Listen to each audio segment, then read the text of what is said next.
saya menemukan kita sedang bertarung dengan sesuatu yang tidak kelihatan. Kita sedang bertarung, bergelut dengan sesuatu yang tidak kita nampak, tetapi sering kita abaikan. Di situ yang membuat saya untuk tergerak untuk membawakan kebenaran-kebenaran ini. Di dalam membongkar dusta iblis bagian 1 yang kedua, kita sudah jelas bahwa ada dusta iblis yang diberikan kepada engkau dan saya sejak di Taman Eden itu, yaitu gosip, fitnah, dan menghasilkan apa? Sakit hati. Hari ini kita masuk ke dalam part yang ketiga. Izinkan saya mengajukan sebuah pertanyaan, 2 pertanyaan saja kepada Anda secara serius, saudaraku. Coba Anda renungkan pertanyaan saya. Yang pertama, pernahkah seseorang yang menyebut dirinya orang Kristen itu menyakiti hatimu? Yang kedua, tanyakan dalam dirimu, pernahkah Anda mengalami luka batin, kekecewaan di dalam sebuah komunitas gereja? Apakah itu pendeta? Apakah itu aktivis? Apakah itu mentor-mentormu? Atau siapapun itu yang menggores dalam dengan suatu cara tertentu di dalam hatimu? 2 pertanyaan ini coba jawab dalam dirimu. Dan saya yakin jawabannya pasti mayoritas adalah iya, saya pernah. Kita semua pernah memiliki pengalaman yang menyakitkan di dalam gedung tembok gereja ini, ataupun di gedung tembok gereja yang lain.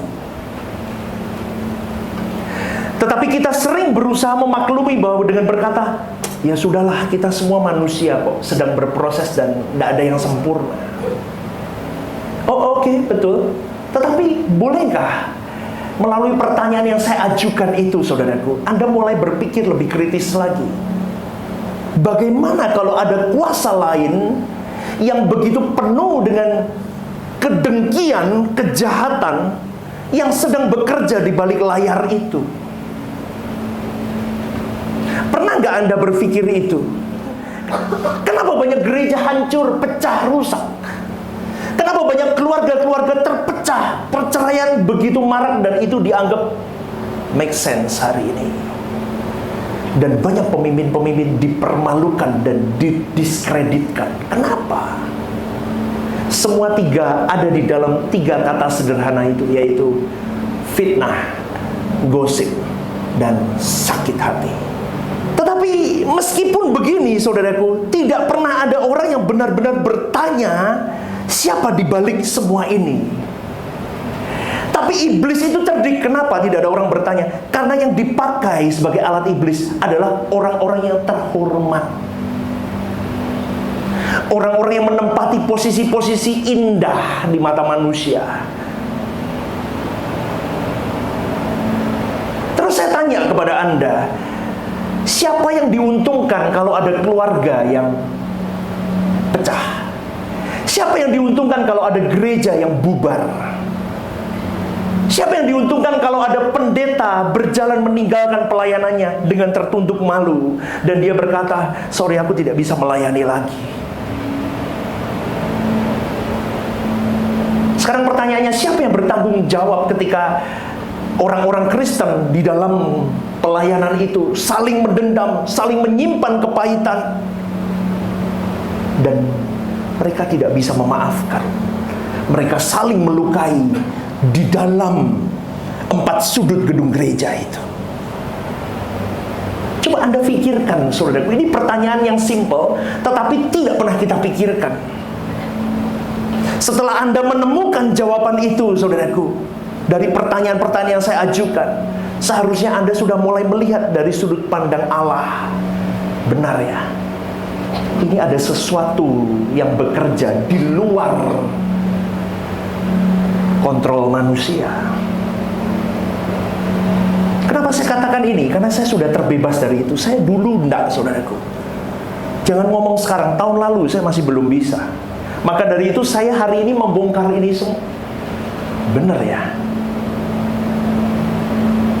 Ada salah satu buku yang menjadi referensi di dalam Saya mengambil beberapa buku dan salah satu bukunya berkata begini, penulisnya nulis begini, saudaraku. Yang menulis namanya William. William menerima penglihatan pada waktu itu. Ketika dia datang ke gereja, dia dari jauh dia melihat ada dua temannya yang sedang berbicara satu dengan yang lain di parkiran mobil. Mereka baru asik cicat sebelum ibadah gereja. Tetapi ketika dia melihat kedua temannya sedang berbicara asik di parkiran mobil, dia melihat ada sesuatu yang aneh. Dia melihat di pundak mereka ada sosok iblis yang duduk di situ. Di pundak si A dan pundak si B, mereka sama-sama duduk di pundaknya. Dan setiap kali temannya berbicara kepada lawan bicaranya, saat itu juga dia melihat si iblis itu memuntahkan sesuatu. Muntah, tahu muntah saudaraku? Dia muntah sesuatu ke orang itu, ke lawan bicaranya itu.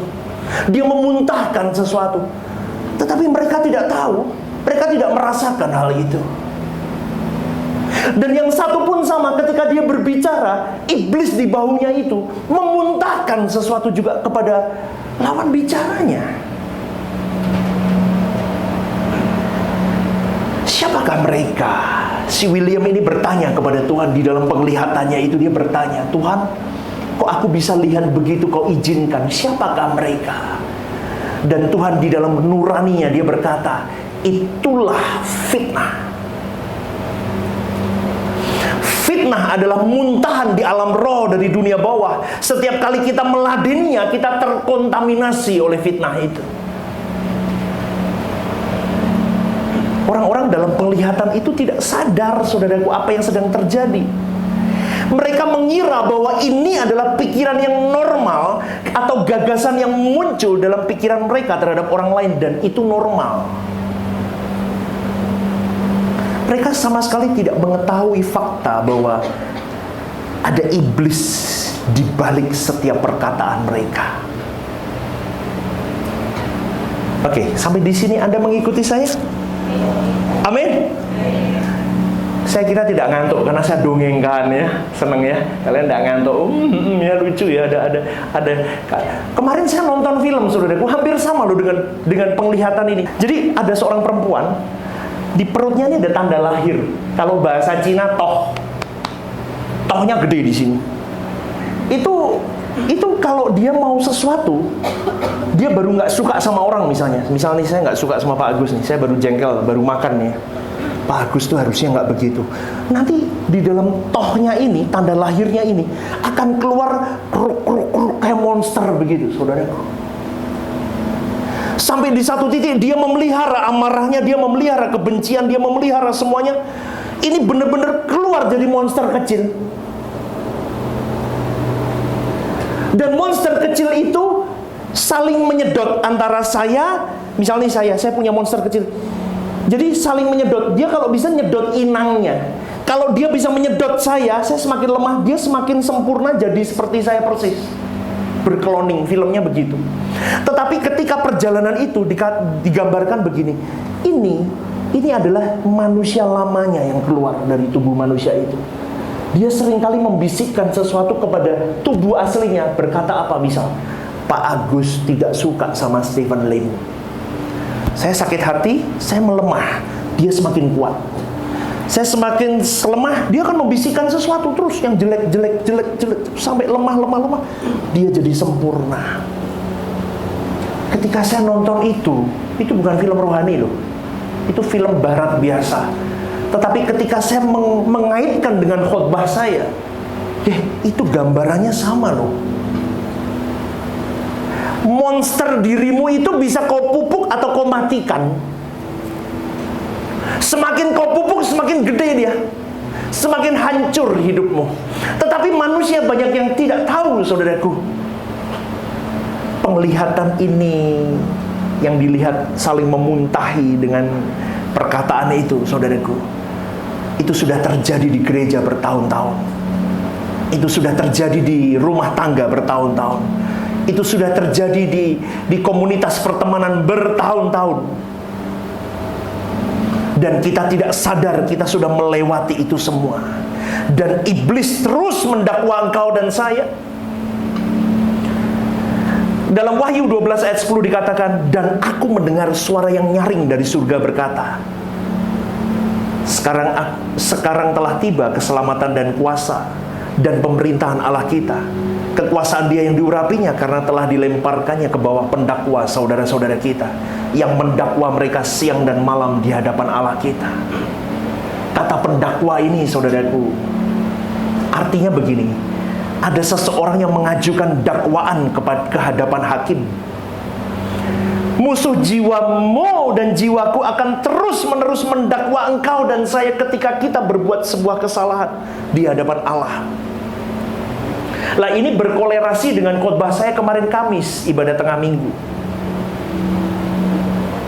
Setiap kali kita melakukan sebuah kegagalan atau kemelesetan di dalam sasaran hidup sesuai dengan kehendak Allah, musuh ada di sana dan menunjuk-nunjuk kesalahanmu dan kesalahanku di hadapan Bapa di surga, saudara. Iblis itu seperti seorang ahli hukum yang licik. Dia berdiri di dalam ruang sidang pengadilan alam semesta, melontarkan dakwaan kepada engkau dan saya. Gereja Tuhan didakwa. Lihat tuh, katanya pendeta tuh Stephen Lim nggak bisa tuh ngampuni. Lihat tuh.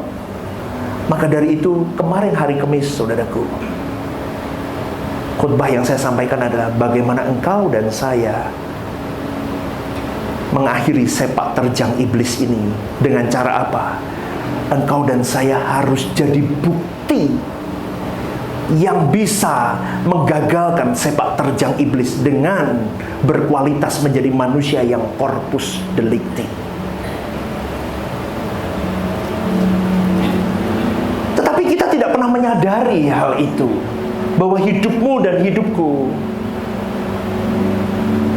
harus benar-benar berada di level tertentu yang sampai di titik iblis tidak bisa lagi melakukan sesuatu atau mendakwa engkau dan saya di hadapan Allah.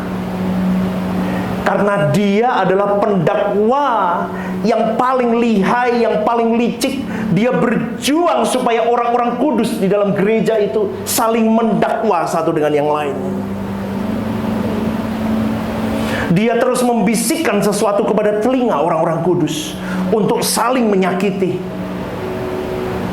Tetapi kalau hari ini engkau bisa berkata kepada dirimu, aku mau jadi manusia yang punya standar corpus delictinya Tuhan. Aku berjuang, maka engkau tidak akan pernah mendengar suara iblis yang berkata begini. Mungkin dia bisa berkata begini, hei, misalnya siapa ya, dengerin, Ibu Gembala Lisi hari ini tidak mau loh berbicara sama kamu.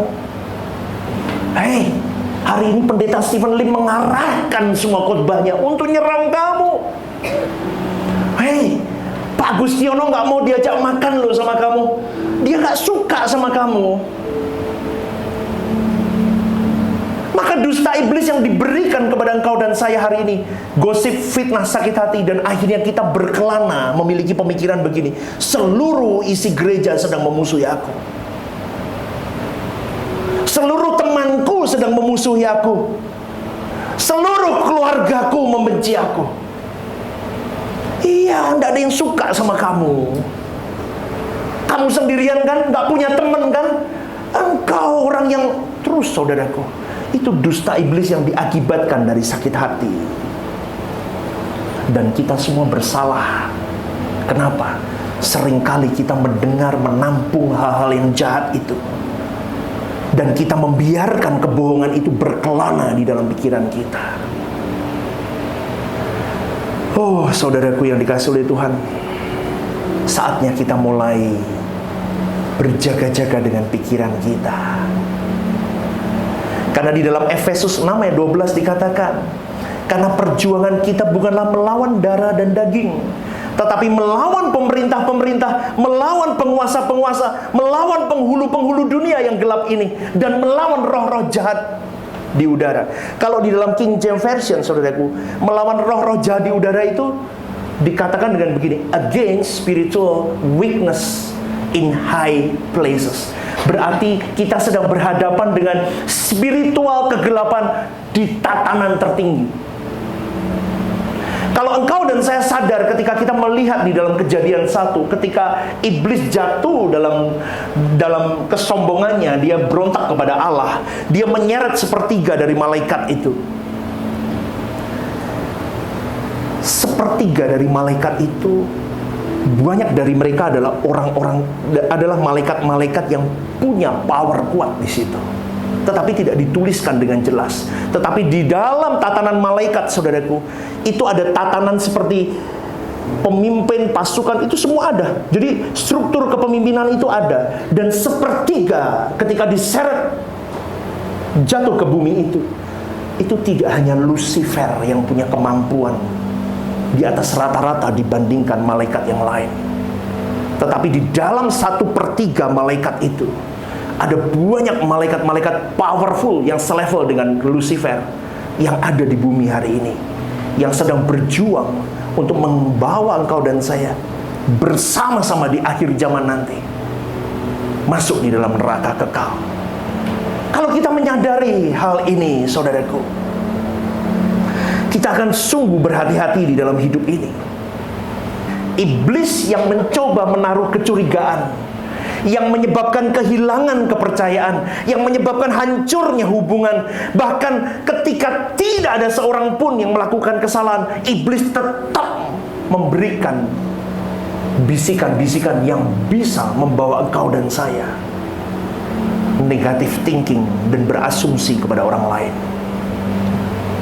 Sampai akhirnya tadi yang seperti saya katakan, semua orang di gereja tidak menyukaiku, semua keluargaku meninggalkanku dan membenciku, semua ini dan itu teman-temanku tidak mau dengan aku. Fakta bahwa iblis turut bekerja di dalam segala keadaan. Oh iya, dia ada diciptakan sebelum bumi diciptakan kok. Malaikat itu ada sebelum bumi diciptakan. Dia sudah lihai, dari abad ke abad dia sudah tahu bagaimana pattern manusia, saudaraku. Dan dia sudah tahu bermainnya di ranah hati. Karena hati itu adalah tempat yang Tuhan incar dari engkau dan saya. Dia pun mau bertahta di hatimu, supaya Tuhan tidak bertahta di hatimu. Karena kalau hatimu bermasalah, saudaraku, hatimu rusak, semua kehidupanmu rusak. Itu menggambarkan bagaimana iblis bisa memakai setiap situasi, bahkan maksud yang paling baik pun dia bisa menyelewengkannya, dan dia melaksanakan semua yang menjadi keinginannya. Wah, benar kata firman Tuhan. Sadarlah dan berjaga-jagalah. Lawanmu si iblis berjalan keliling sama seperti singa yang mengaum-ngaum dan mencari orang yang dapat ditelannya. Betul kata firman Tuhan. Tetapi butuh waktu untuk recovery semuanya itu. Saya pun butuh waktu untuk memahami ini, saudaraku. Setiap manusia punya masa kebodohannya, saudaraku. Tetapi kalau engkau terus keep your faith sama Tuhan, terus kau pegang tangan Tuhan, kau belajar terus, belajar bercermin terus, kau kalahkan manusia lama, monster itu kau pangkas. Lama-lama kau sadar kau bisa malu, saudaraku. Ternyata aku ini alat iblis, bukan alat Tuhan. Hari ini kita sudah tahu musuh kita adalah sifatnya mendakwa. Bahkan dia mau mendakwa semua umat Allah. Dia sadar bahwa waktunya sudah dekat. Dia harus membawa banyak jiwa masuk bersama-sama dengan dia. Karena dia sudah tidak ada lagi kesempatan dia tinggal di surga. Sudah tidak ada, saudaraku. Di dalam Yesaya 14 ayat ke-14 dikatakan begini. Aku hendak naik mengatasi ketinggian awan-awan, hendak menyamai yang maha tinggi. Lihat betapa sombongnya iblis ini. Dia mau menyerupai Tuhan dalam hidupnya. Dan pemberontakan ini menyebabkan pecahnya perang di surga, saudaraku. Tetap iblis kalah. Tetapi yang saya mau ingatkan kepada kalian, dia menyeret sepertiga itu. Menyeret sepertiga dari bintang-bintang di langit dan melemparkannya ke atas bumi. secara persuasif, saudaraku, dalam perlawanannya, iblis itu bisa meyakinkan sepertiga banyaknya malaikat. Jadi kalau penuh kan 3/3, begini kan. Jadi segini ini sudah ikut iblis loh. Kalau pasukan ada tiga kubu, satu kubu habis ikut Lucifer. Berarti Anda bisa bayangkan betapa persuasifnya iblis itu bisa meyakinkan sampai satu kompi. Di dalam 3 kompi itu dia bisa meyakinkan satu kompi ikut dengan dia. Padahal itu jelas tahta itu ada Allah Bapa di situ. Dia bisa melakukan itu. Berarti kita tidak bisa memandang dia setengah Allah. Gak bisa, saudaraku. Maka dari itu, iblis pada waktu dia mulai kesombongannya berada di dalam hatinya, dia mulai memberontak, mengajak teman-temannya, sepertiga dari malaikat itu, dan dibuang oleh Tuhan ke bumi ini. Pengaruh mereka mulai dilucuti, mereka dilemparkan ke bumi. Saya cuma mau ingatkan, berhati-hatilah kepada siapa Anda memihak di dalam hidup ini. Dengar baik-baik, saudaraku, berhati-hatilah kepada siapa Anda memihak. Seperti bintang-bintang di langit, setiap kali kita mendengarkan fitnah, kita akan menghadapi resiko, atau kita akan kehilangan pengaruh dan otoritas. Maka dari itu, apakah ocehan yang sia-sia sepadan dengan hilangnya pengaruh dalam hidup Anda? Pertimbangkan, saudaraku. Saya katakan ini kenapa? Karena kekristenan hari-hari ini tidak berani serius menjaga mulut, tidak berani serius menjaga hati, tidak berani serius menjaga telinganya. Dan mereka membiarkan muntahan-muntahan itu terus masuk dalam hatinya. Kalau boleh saya katakan, banyak dari kita pun seringkali memuntahkan yang tidak baik kepada sesama kita, dan kau tidak sadar akan hal itu.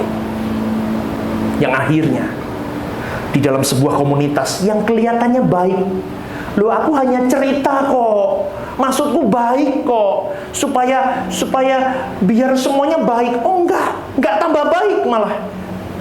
Kenapa? Karena engkau sedang memuntahkan sesuatu tanpa kau sadari. Bukan tambah baik komunitas itu, tambah runyam dengan engkau berbicara. Maka dari itu, saudaraku, kita belajar bagaimana kita harus mengendalikan hidup kita supaya aku terus berkualitas untuk menjadi manusia yang bisa menghentikan sepak terjang iblis melalui hidupku. Gampang nggak? Enggak. Mudah? Enggak. Jujur? Enggak, saudaraku. Sangat-sangat teramat sulit. Tetapi kalau engkau dan saya mau berjuang, dimulai dari komunitas ini dulu. Nggak perlu ngomong kalau nggak ada gunanya. Nggak perlu disampaikan kalau nggak ada gunanya. Karena engkau akan bisa dipakai iblis. Kalau kita lihat, saudaraku, ada salah satu tokoh Alkitab yang sangat kontroversial yang bernama Ayub. Kita sudah tahu semua. Ayub itu salah satu manusia di bumi ini yang dibanggakan Allah Bapa di depan anak-anak Tuhan. Pada waktu itu gambarannya malaikat. Pada hari itu anak-anak Tuhan dan iblis menghadap kepada Allah Bapa. Anak-anak Tuhan itu malaikat, saudaraku. Dan iblis itu, Lucifer itu, menghadap kepada Bapa. Tetapi Bapa berkata dengan bangganya, dia membanggakan seorang manusia di bumi ini yang bernama Ayub. Dia berkata, Ayub ini adalah orang yang luar biasa. Dia begitu mencintai aku. Si iblis tidak tinggal diam, saudaraku. Dia berpikir bagaimana supaya tidak ada corpus delicti yang jadi di bumi ini di zaman itu. Kalau sampai Ayub berhasil, saudaraku, Ayub bisa menjadi bukti suatu hari di pengadilan Allah, dan itu sangat menakutkan untuk si iblis. Iblis berputar dengan kepalanya. Dia berkata, Tuhan, dia mulai tebar fitnah. Tuhan, Allah Bapa, Ayub sekarang hormat sama Bapa. Lah Bapa berikan segalanya dalam hidupnya. Coba kita lihat ya, ada kok, sebentar. Ayub 1 ayat 1 itu dikatakan begini. Ada seorang laki-laki di tanah Uz bernama Ayub. Orang itu saleh, jujur, ia takut akan Allah, dan dia menjauhi kejahatan. Dan di dalam hidup Ayub, puncaknya adalah apa? Dia kaya raya. Betul nggak, saudaraku? Ayub kaya raya.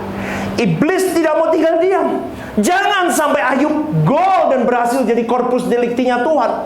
Dia berkata kepada Ayub, kepada Allah Bapa, Bapa, jelas dong dia mengasihi engkau. Kau beri dia segalanya dalam hidup ini. Iblis mulai menebarkan fitnah tentang Ayub di hadapan Bapa. Coba kalau diambil semuanya Bapa, dia pasti meninggalkanmu. Ngerti? Itu fitnah yang diberikan iblis kepada Ayub di depan Allah Bapa.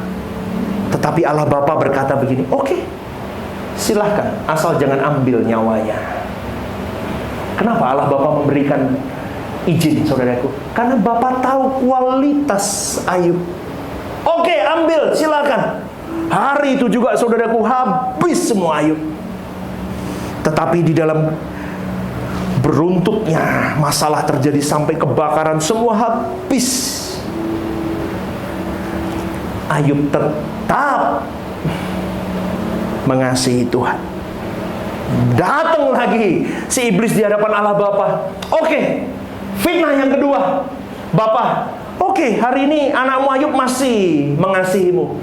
Fitnah yang kedua, iya dong, Bapa masih beri kesehatan kok. Kasih dia sakit, coba kalau dia masih menyayangimu. Bapa berkata, silahkan, asal jangan ambil nyawanya.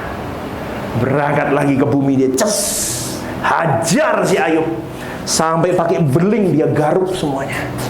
Tetapi dia pernah berkata, Ayub, lebih baik aku tidak dilahirkan, Tuhan. Tetapi dia tidak pernah mengutuki Tuhan. Sampai di titik itu dia tetap mengasihi Tuhan. Fitnah yang kedua tidak mempan lagi, saudaraku. Fitnah yang kedua tidak mempan lagi. Ayub tidak pernah mengutuki Allah. Bahkan dalam pasal pertama ayat 20, Ayub setelah menderita luka-luka yang pertama, dia berkata, aku lebih baik tidak pernah hidup. Ketika anaknya mati, ia jatuh tersungkur ke tanah menyembah Allah. Dia tidak pernah menyeleweng dari hadapan Tuhan. Dan fitnah iblis kedua kali pun tetap salah lagi. Lanjut, saudaraku. Teman-temannya datang bertujuan ingin menghibur Ayub. Tetapi teman-temannya bukanlah menghibur, seakan-akan malah menghakimi si Ayub ini. Tetapi Ayub tetap berpegang teguh bahwa Allah yang dia sembah, Allah yang dia tahu adalah Allah yang benar. Tahu nggak, saudaraku? Ayub sungguh mulia di mata Allah. Dan sampai detik itu Ayub ditandai Tuhan di dalam hidupnya. Dia menjadi ahli syafaat bagi teman-temannya. Hidupnya dipulihkan 2 kali lipat.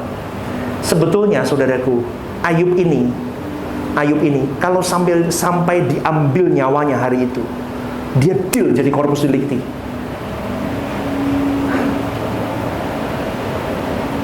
Nangkep gak, saudaraku? Tapi dia gak diambil nyawanya. Tapi perjalanannya itu dia sudah menunjukkan the quality anak Allah yang real. Itu garis benangnya Dengan Kristus itu ada loh sebetulnya. Kristus Yesus menjadi ahli syafaat bagi kita anak-anak Allah hari ini. Ayub menjadi ahli syafaat untuk teman-temannya. Teman-temannya ada 4 deh, saya lupa namanya. Lupa deh. Siapa? Elifas siapa deh, lupa. Pokoknya itu deh. Jadi teman-teman,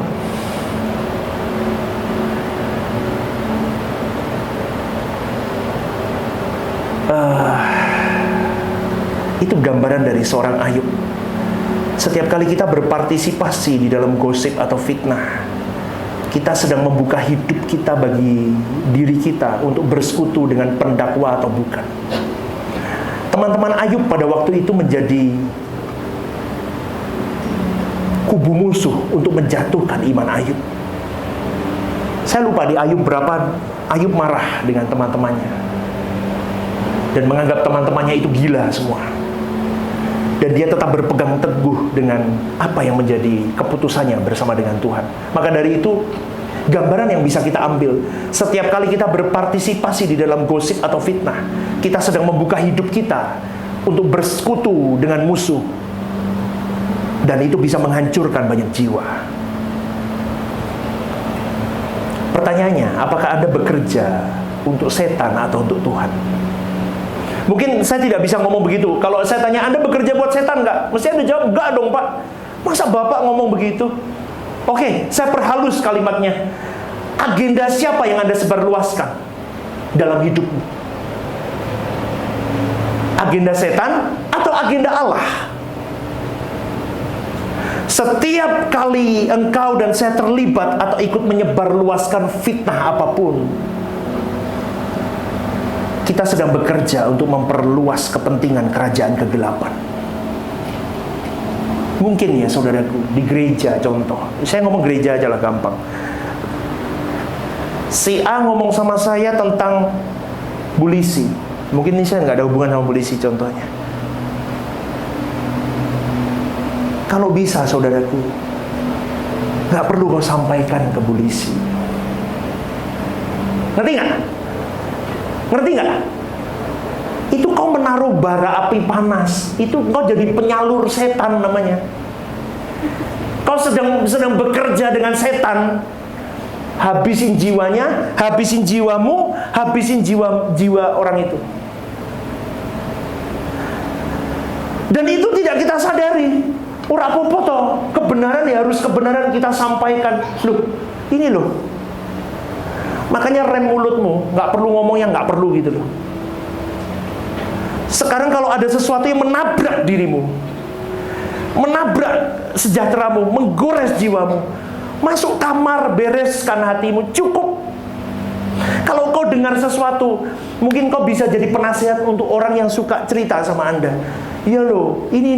Anda ngomong, Bu, udah yuk kita jangan ngomongin orang yuk, kita doa yuk. Kita doakan orang yang ibu bicarakan itu.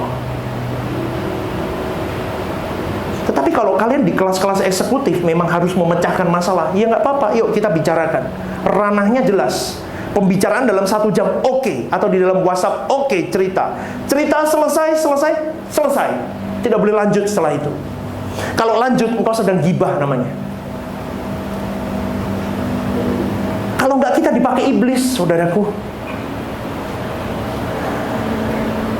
Kalau Anda mengerti sifat iblis, saudaraku, maka engkau akan bisa membedakan itu dari Allah atau dari si jahat. Kalau kita jujur, saudaraku, kita bisa mengakui bahwa ada saat-saat di mana kita benar-benar merasa bertindak benar, padahal kenyataannya itu bertentangan dengan kehendak dan sifat Allah. Anda tahu itu salah, tetapi Anda tetap ngotot lakukan itu. Kenapa? Yang penting aku puas, aku bisa los, aku mau hajar itu semua. Itu melukai hati Allah, saudaraku. Saya katakan ini supaya engkau dan saya tidak terbelenggu dengan Anda berasumsi dengan orang, Anda membenci orang, Anda menyimpan dendam dengan orang, atau Anda menjadi distributor berita. Ngerti? Ada loh orang yang jadi distributor berita, maklar berita, dari A ke B, tak kasih tahu. Si A ngomong itu loh. Oh iya toh. Oke, meneh. Tak kasih tahu. Oh iya dong. Tambah. Ya ampun Tuhan, itu banyak loh. Kalau Anda di situ bertobat, saudaraku. Amin. Kok kayak tak dongengin malah.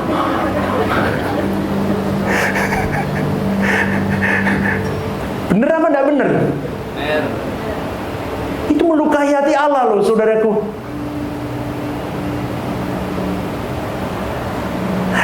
Sepak terjang iblis itu luar biasa. Pokoknya ranahnya begitu.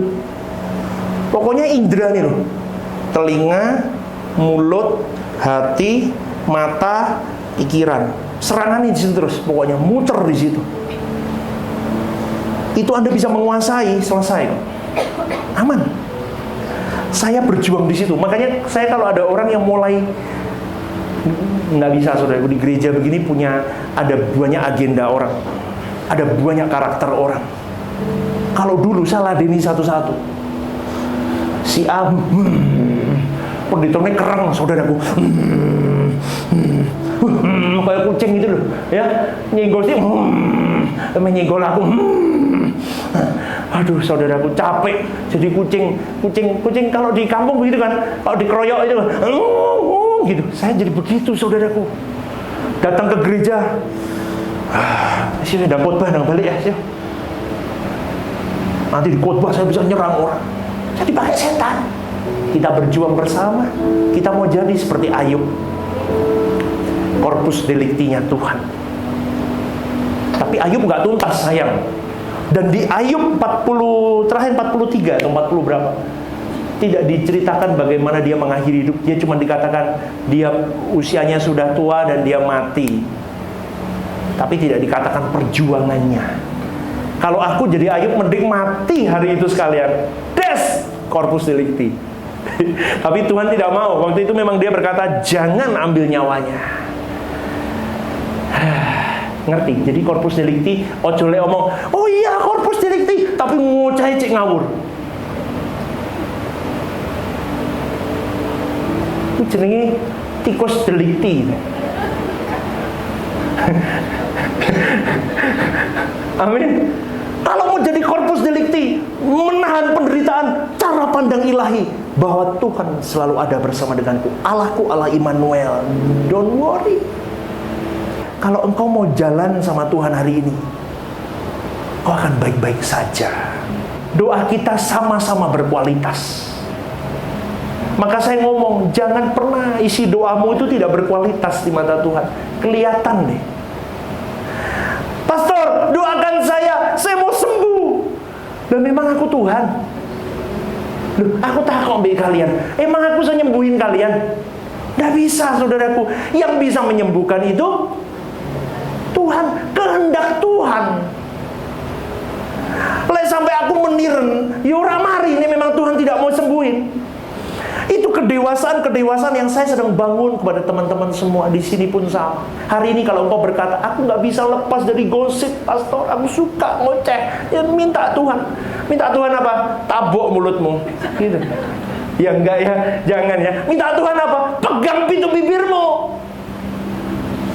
Nah, aku nggak bisa kalau udah berasumsi negatif thinking. Dulu saya di situ, saudaraku, saya suka negatif thinking sama orang.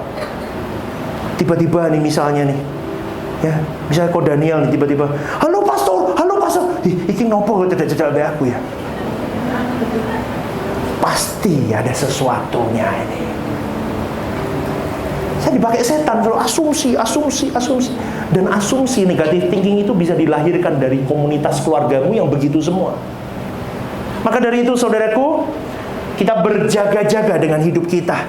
Kita harus berhati-hati. Seringkali engkau dan saya berkata, tapi pastor kan tidak mengerti. Mereka itu melukai hatiku, pastor. Bahkan lagi masih ditutup-tutupi dengan kebenaran firman. Hei, saudaraku, ingat. Perasaanmu bisa menipu dirimu kalau engkau tidak hati-hati. Kita harus ambil keputusan bahwa firman Allah bukan perasaan kita yang menjadi otoritas, tetapi firman Allah. Kalau firman Allah berkata, ampuni dia, ampuni, selesai. Udah, gak usah ngomong sakit aku, ini dan itu, stop. Ampuni dia, that's it. Kau jadi korpus deliktinya Tuhan. Amin. Berikan tepuk tangan untuk Tuhan kita. Kita bangkit berdiri, saudaraku.